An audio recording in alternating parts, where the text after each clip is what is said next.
مصطفیٰ جان رحمت پہ لاکھوں سلام، مصطفیٰ جان رحمت پہ لاکھوں سلام، شمع بز میں ہدایت پہ لاکھوں سلام، جس سہانی گھڑی چمکا طیبہ کا چاند، جس سہانی گھڑی مولانا محمد وعلا آل سیدنا و مولانا محمد وبارک وسلم۔ الصلاة والسلام علیک یا سیدی یا رسول اللہ وعلا آلک و اصحابک یا سیدی یا حبیب اللہ۔ الصلاة والسلام علیک یا سیدی یا رحمت للعالمین وعلا آلک و اصحابک یا سیدی یا محبوب رب العالمین۔ ثنائے محمد جو کرتے رہیں گے سبحان اللہ، وہ دامن مرادوں سے بھرتے رہیں گے، بے شک بے شک، حیات ان پہ قرباں ہوتی رہے گی، سبحان اللہ جو ان کی محبت میں مرتے رہیں گے، سبحان اللہ، بے وہ شک لمحات بخشش کا سامان ہوں گے، اللہ، جو ذکر نبی میں گزرتے رہیں گے۔ سبحان اللہ، بے شک اللہ رب العزت کی حمد و ثنا اور حضور نبی اکرم رسول محتشم شفیع یوم محشر صلی اللہ علیہ وآلہ وسلم کی برگاہ ناز میں درود و سلام کا نذرانہ پیش کرنے کے بعد عزت و احترام کے لائق برادران اسلام، احباب ذی وقار، اللہ کریم کی توفیق خاص سے میں اور آپ رب کے پاکیزہ گھر مسجد میں موجود ہیں۔ بے شک بے شک، دعا کرتا ہوں اللہ کریم ہمارا ایک ایک لمحہ مسجد میں بیٹھنا قبول فرمائے، آمین اور جتنی باتیں سیکھ کر کے جائیں ان کے مطابق اللہ کریم ہم سب کو عمل کی توفیق عطا فرمائے۔ آمین آمین۔ احباب گرامی،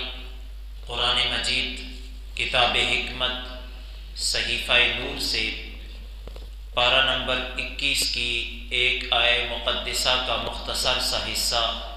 تلاوت کرنے کی سعادت حاصل کی ہے۔ بے شک اللہ کریم ارشاد فرماتا ہے، لَقَدْ كَانَ لَكُمْ فِي رَسُولِ اللَّهِ أُسْوَةٌ حَسَنَةٌ، اے لوگو تمہارے لیے اللہ کے رسول صلی اللہ علیہ وآلہ وسلم کی زندگی میں بہترین نمونہ ہے۔ بے شک بے شک، رب ذوالجلال نے ہمارے آقا کریم علیہ السلام کو جو حیات مبارکہ عطا فرمائی، بے شک بے شک، حضور سرور عالم علیہ السلام کی پاکیزہ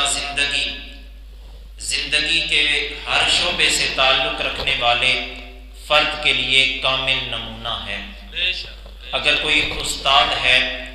تو وہ معلم انسانیت جناب سیدنا محمد رسول اللہ صلی اللہ علیہ وآلہ وسلم کی سیرت کا مطالعہ کرے، اسے پتہ چلے گا کہ کیسے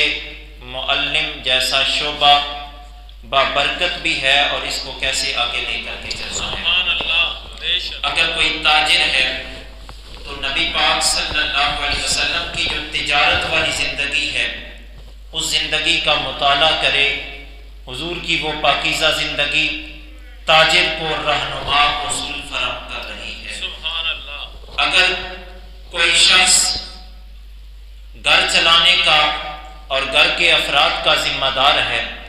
تو ایسے شخص کو چاہیے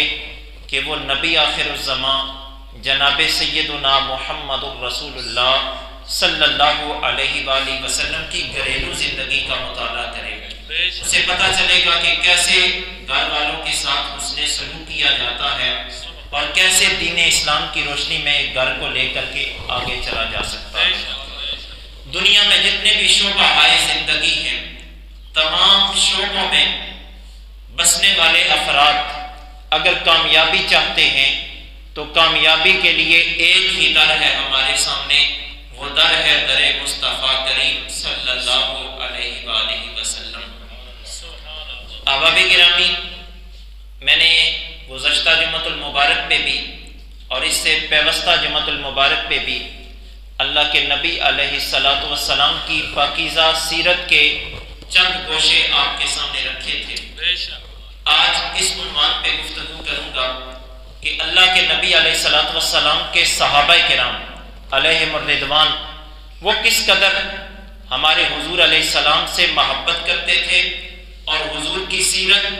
حضور کی تعلیمات کو کس قدر اپنی زندگی میں جگہ دیتے تھے۔ تاجدار صداقت حضرت سیدنا ابو بکر صدیق رضی اللہ تعالیٰ عنہ اس امت کے پہلے ولی بھی ہیں، اس امت کے پہلے صوفی بھی ہیں اور اس امت کے پہلے صحابی رسول بھی ہیں۔ حضرت سیدنا ابو بکر صدیق رضی اللہ عنہ، آپ نے اپنی وفات کے وقت قریب تھا تو اس وقت اپنی بیٹی ام المومنین حضرت عائشہ صدیقہ رضی اللہ تعالی عنہا سے پوچھا، یہ تو بتاؤ جب اللہ کے نبی علیہ السلام ظاہری طور پہ دنیا سے پردہ فرمانے لگے تھے تو حضور کے کفن میں کتنے کپڑے تھے؟ ام المومنین حضرت عائشہ صدیقہ رضی اللہ تعالی عنہا نے حضور سرور عالم علیہ السلام کے جتنے کپڑوں میں کفن دیا گیا تھا کپڑوں کی تعداد بتائی۔ محدثین لکھتے ہیں سیدنا ابو بکر صدیق رضی اللہ عنہ کا یہ سوال اس لیے اور اس مقصد کے لیے تھا کہ تاکہ یہ جان سکیں کہ میرے حضور کی آخری زندگی کی سنت کیسی ہے، جب میں دنیا سے جاؤں تو مجھے بھی اتنے ہی کپڑوں میں کفن دیا جائے اور میرا کفن عین سیرت النبی صلی اللہ علیہ وسلم کے مطابق ہو اور سنت نبوی کے مطابق ہو۔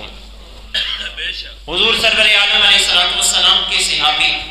حضرت سیدنا عثمان غنی رضی اللہ تعالیٰ خلفائے راشدین میں ان کا تیسرا نمبر ہے۔ یہ حضرت سیدنا عثمان غنی رضی اللہ عنہ ایک موقع پہ وضو فرماتے ہیں اور وضو کرنے کے بعد تبسم کا اظہار کرتے ہیں، مسکراتے ہیں اور مسکرا کر کے صحابہ کرام جو اس موقع پہ موجود تھے، جو تابعین موجود تھے، ان سے پوچھتے ہیں، اے میرے ساتھ اٹھنے بیٹھنے والوں، میری خدمت کرنے والوں، یہ تو بتاؤ تم جانتے ہو میں نے وضو کیا ہے اور وضو کرنے کے بعد مسکراہٹ کا اظہار کیا ہے، اس مسکراہٹ کی وجہ کیا ہے؟ صحابہ کرام علیہ الرضوان اور وہاں پہ موجود تابعین عرض گزار ہوئے، حضور قبلہ ہمارے علم میں یہ بات نہیں ہے کہ آپ نے وضو کرنے کے بعد تبسم کا اظہار کیوں فرمایا ہے۔ سیدنا عثمان غنی رضی اللہ عنہ آپ فرمانے لگے، میں ایک دفعہ سرکار دو عالم علیہ السلام کی خدمت میں موجود تھا، ہمارے آقا کریم علیہ السلام بھی وضو فرمانے لگے، وضو کرنے کے بعد اللہ کے نبی علیہ السلام مسکرائے تھے، میں اللہ کے نبی علیہ السلام کا غلام ہونے کی حیثیت سے، صحابی رسول ہونے کی حیثیت سے عثمان غنی آج حضور کی وہ سنت زندہ کر رہا ہوں اور حضور کے اس طریقے کے مطابق زندگی بسر کر رہا ہوں۔ امیر المومنین حضرت سیدنا علی المرتضیٰ شیر خدا رضی اللہ تعالیٰ عنہ، آپ ایک دفعہ اپنے غلام کے ساتھ مدینہ شریف سے باہر تشریف لے جا رہے ہیں، رستے میں ایک درخت آتا ہے جس کی لمبائی بہت زیادہ ہے، شاخیں بھی زمین کے قریب نہیں ہیں بلکہ اونچی ہیں، اگر ایک انسان اس درخت کی چھاؤں کے نیچے سے گزرنا چاہے آسانی سے تو سیدھا سیدھا گزر سکتا تھا، لیکن امیر المومنین سیدنا علی المرتضیٰ شیر خدا رضی اللہ عنہ جب اس درخت کے نیچے سے گزرنے لگے، آپ نے اپنے سر کو بھی جھکایا، جسم کو بھی جھکایا، جب درخت سے گزر گئے آگے، غلام جو ساتھ تھا اس کو فرمایا جانتے ہو میں امیر المومنین علی المرتضیٰ شیر خدا رضی اللہ عنہ نے یہ عمل کیوں سر انجام دیا ہے؟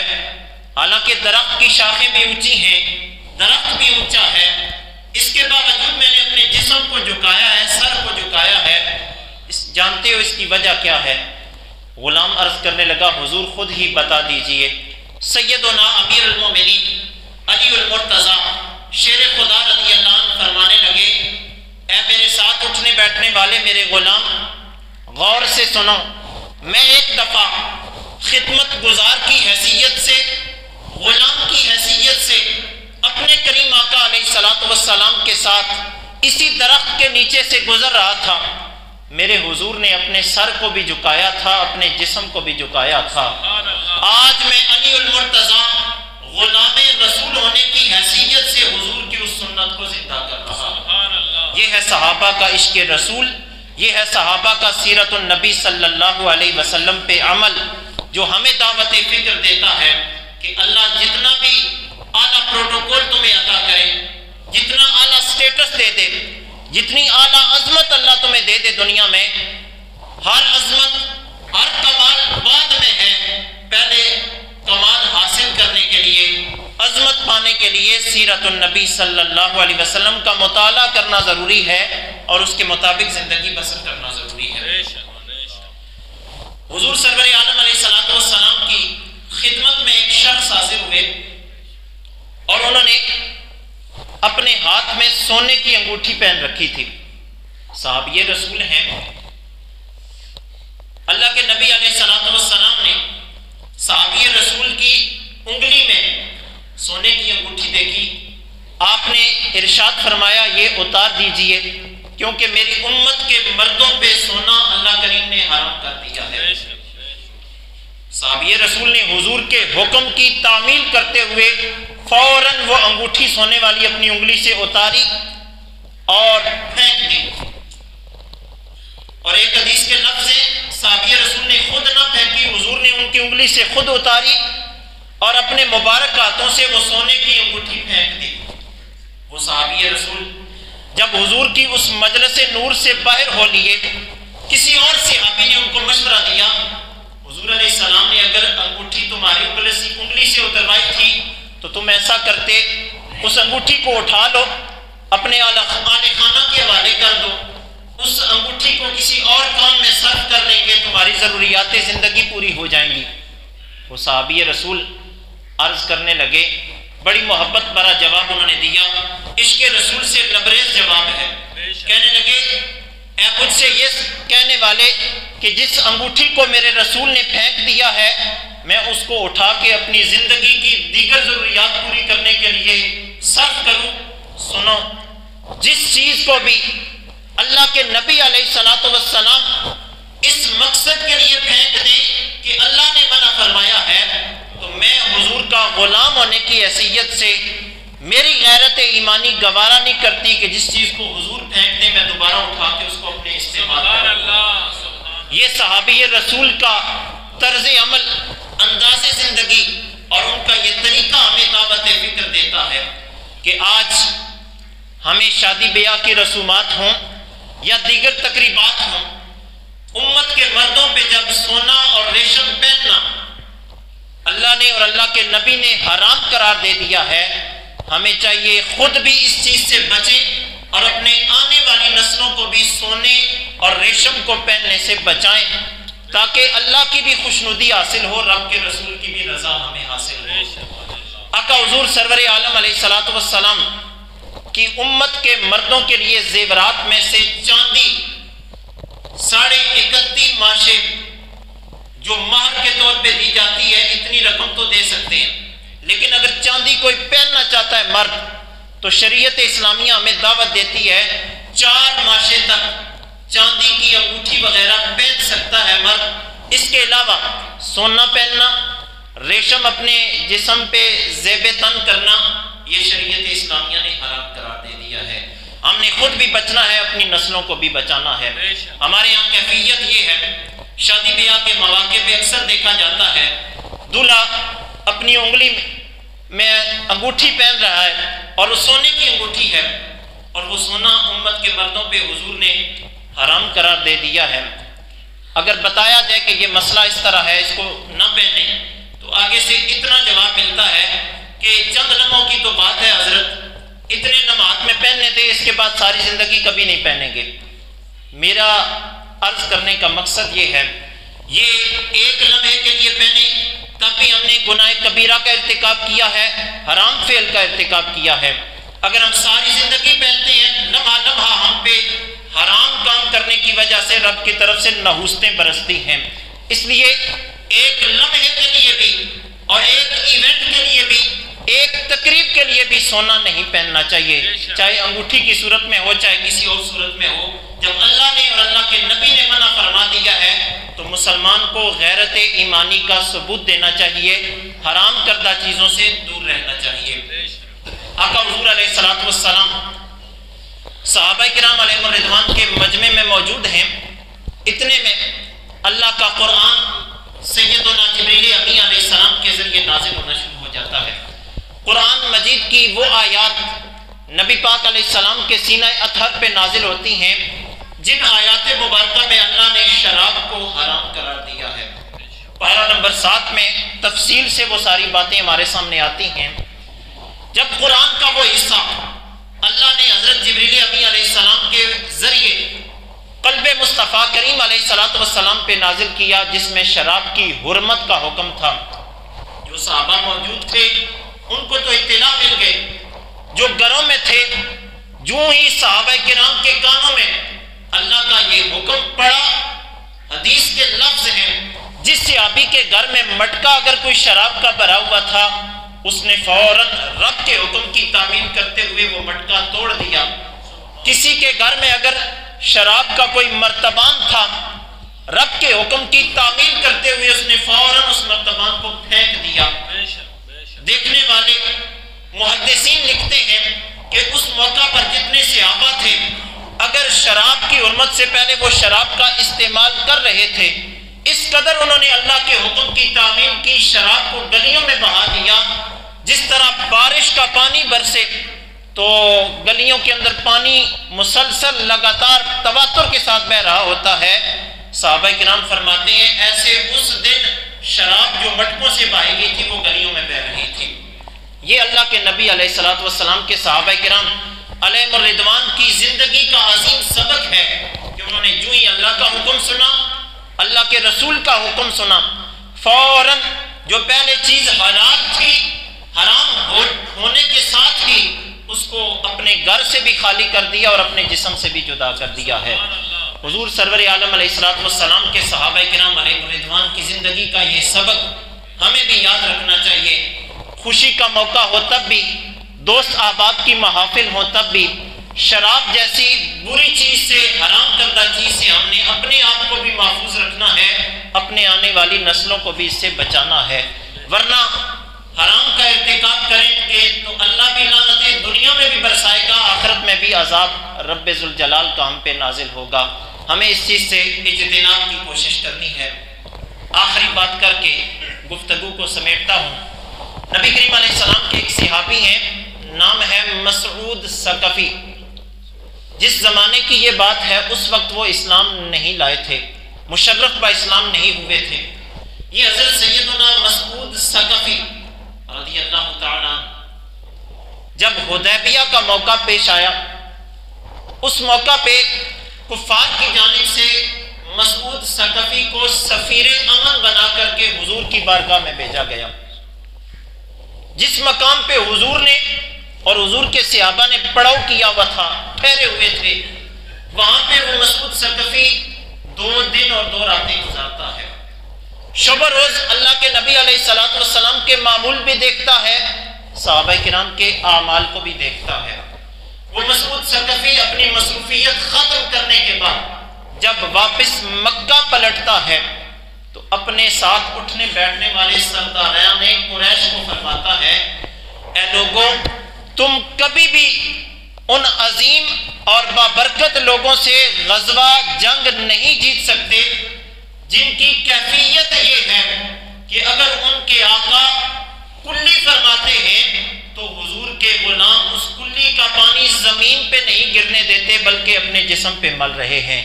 کوئی اپنے ہاتھ پہ مر رہا ہے، کوئی چہرے پہ مر رہا ہے، کوئی اپنے جسم پہ مر رہا ہے. میں نے کیسر و کسرا کے درباروں میں جا کے سفارت کے فرائض سر انجام دیے ہیں. لوگوں، وہ لوگ اپنے آقاؤں کی اس قدر عزت نہیں کرتے جتنی عزت محمد عربی صلی اللہ علیہ وسلم کے غلام اپنے پیارے آقا علیہ الصلوۃ والسلام کی عزت و احترام کرتے ہیں. حضور کے جسم سے لگنے والی ہر چیز کو مقدس و محترم سمجھتے ہیں. حضور علیہ السلام کے اس عظیم صحابہ کرام کے عمل سے ہمارے سامنے درس اور سبق یہ آیا کہ ہم جب غلام رسول ہونے کا دم بھرتے ہیں اور غلامی رسول میں موت بھی قبول ہے کا نعرہ لگاتے ہیں تو ہمیں بھی چاہیے کہ ہر لحظہ ہر لمحہ اپنی اس چند روزہ زندگی کو قرآن و سنت کی روشنی میں ڈالیں اور سیرت نبویہ کی روشنی میں زندگی کو گزارنے کا اہتمام کریں. اللہ کریم ہم سب کو قابل عمل باتوں پہ عمل کی توفیق عطا فرمائے. وآخر دعوایا ان الحمد للہ رب العالمین.